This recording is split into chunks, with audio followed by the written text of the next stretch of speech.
Hello, this is Veto121 and welcome back to Legend of Dragoon. And in this episode we're going to be reading in the library. And yeah, Congo apparently likes the pictures because he can't read any of the other stuff.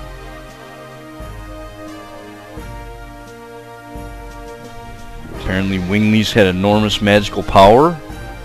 Float colossal cities, huh? Wow. Yeah, that does sound pretty unimaginable.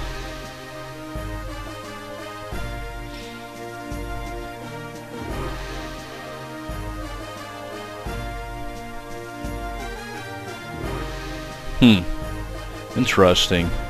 Take a look at this picture. Humans and dragons. No, dragoons and dragons. And what is this? Mirage manipulated by Winglies. Huh. So the Mirage are actually controlled by Winglies, I guess. So, did you find out anything? This book is talking about the divine moon objects, but they are just divine objects from a legend to begin with. There are no details. If you can find out about the meaning of the divine moon objects, we think we can find out what Lloyd wants.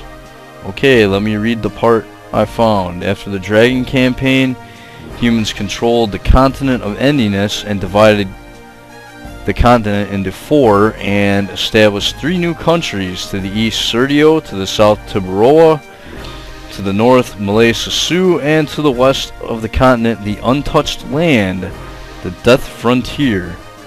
Each country shared 3 divine objects inherited from Winglies as proof of their alliance. The divine moon objects are said to conceal magical power, however their usage is unknown. Yeah, that book was kind of a waste of time to read. Yeah, let's see what Haschel found out. This book talks about the Dragoons. The Dragoons from Legend? Yes, it is. The heroes of the Dragon campaign. According to this, we are the first new Dragoons to come along since that time. Yeah, that could be. Dragoons are to be called when history requires them. Huh. I guess that is now. Lovitz was a Dragoon, and Graham, Dole, and Lennis too. Were their deaths necessary? That is what only history can tell. I, of course, don't know. However, it all started out from the Dragoon spirit that Lloyd brought. If Lloyd is a part of history that is necessary, then our journey seems to be dragged along by his fate. In spite of the fact that they were humans, the 7 heroes who led the Dragon campaign to victory 11,000 years ago crossed the sky and cast spells. After they fulfilled their roles, they vanished with the Dragoon spirits as if it were some unavoidable fate. That doesn't sound good.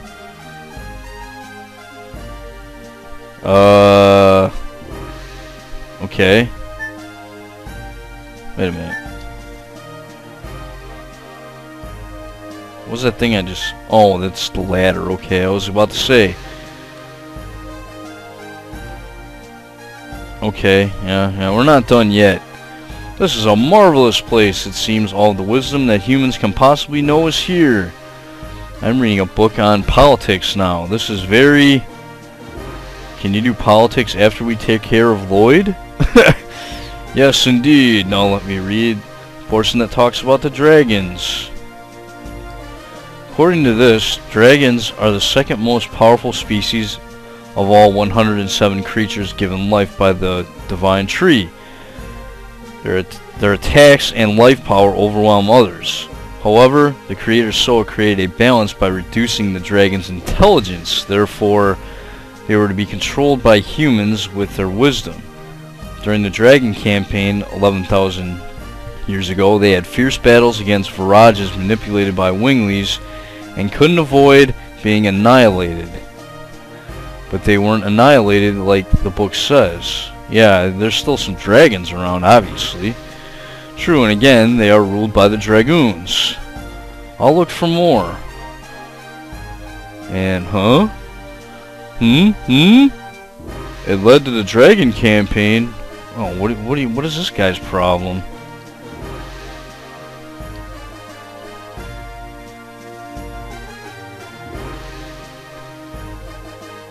Are you acting superior again? Of course, I am superior!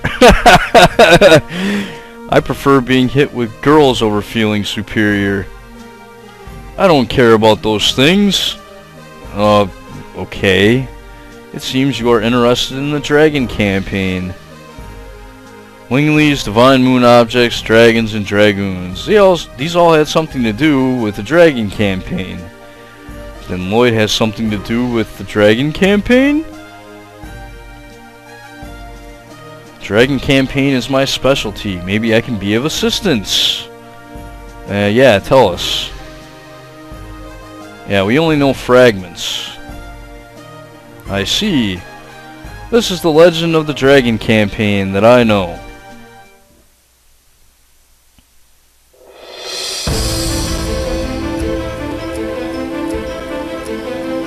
There were 7 Dragoon warriors in the legend of the Dragon campaign. Dragoons, reputed to be the incarnation of dragons. With dragons at their side, the Dragoons fought boldly.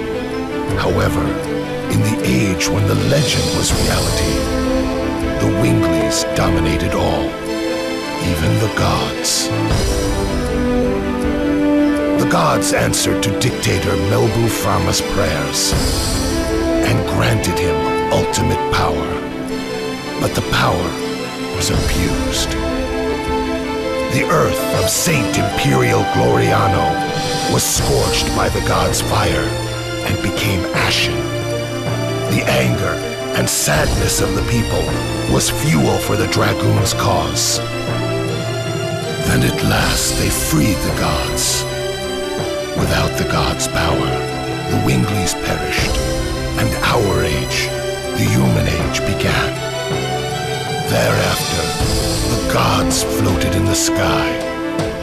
For 11,000 years, they have been looking over the world as the moon that never sets.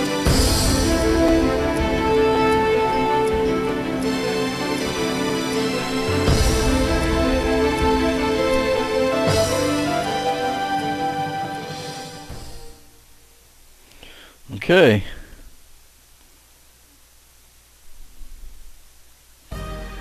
That is the story. Did you find out something related to Lloyd? Oh well, that's unfortunate. You're already here, so you might as well check the reference room upstairs. Okay, apparently there's more books.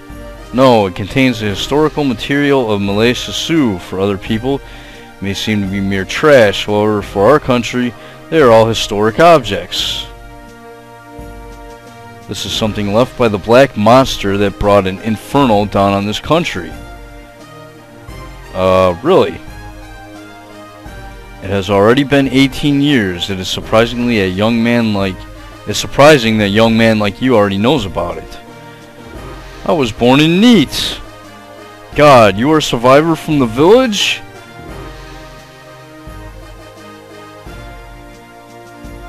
Yes, she is. Anyways, yeah. Let's find out what's going on here.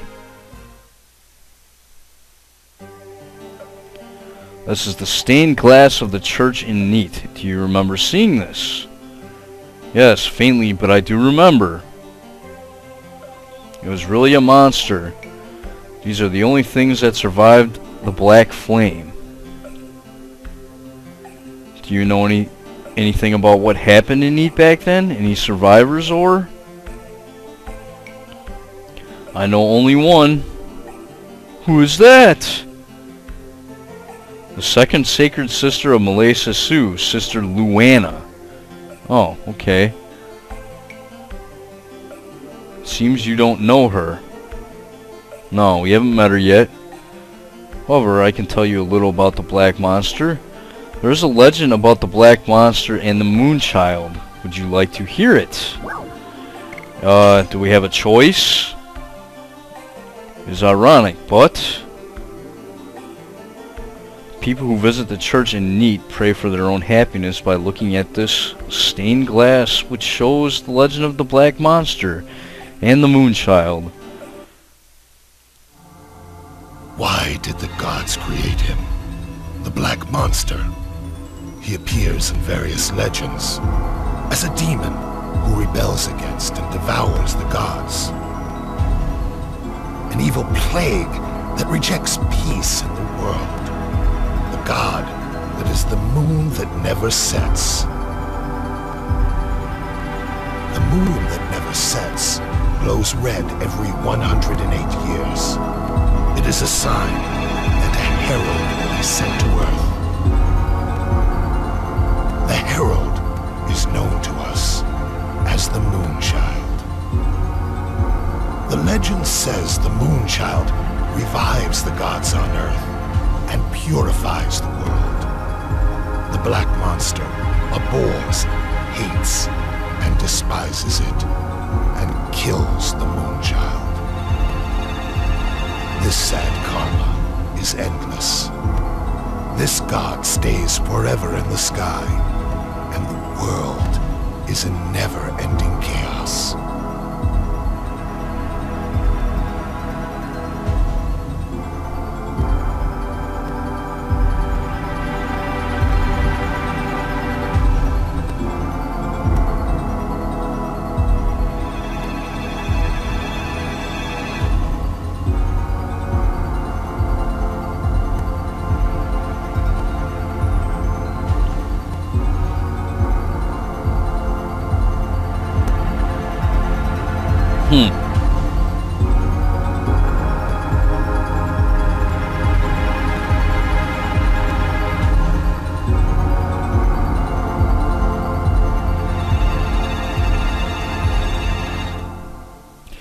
Interesting, I guess. Still doesn't really tell us much. Meanwhile, in Neat, nothing has changed. I am hesitating? It's silly. Oh, okay then. Well, anyways, at this point you can actually go in the menu and unequip Rose's equipment. I kind of did that actually because I didn't do it before, just in case I need some of the accessories and armor that she has. So, Mother, I'm back. Huh? What are you talking about? Mother, it's been a while since the tragic day I lost my sight. I am able to see today, thanks to the love of many people like Seti here. May the divine tree bless all the victims of the tragedy. Who is it? I didn't mean to surprise you. You are? Just a traveler. Please don't be alarmed.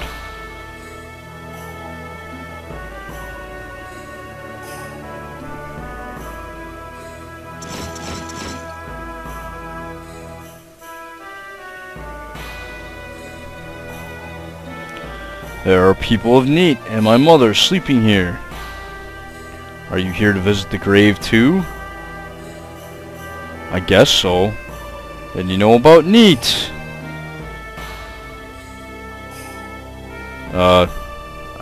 I guess so, yeah.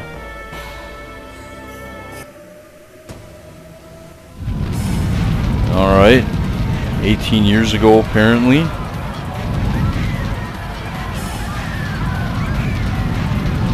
And wow, it kind of looks like a Dragoon, doesn't it? Where is Princess Luvia? Well, yeah, we'll just do the rest of this flashback in the next episode of Legend of Dragoon. This is Vado121. See you next time.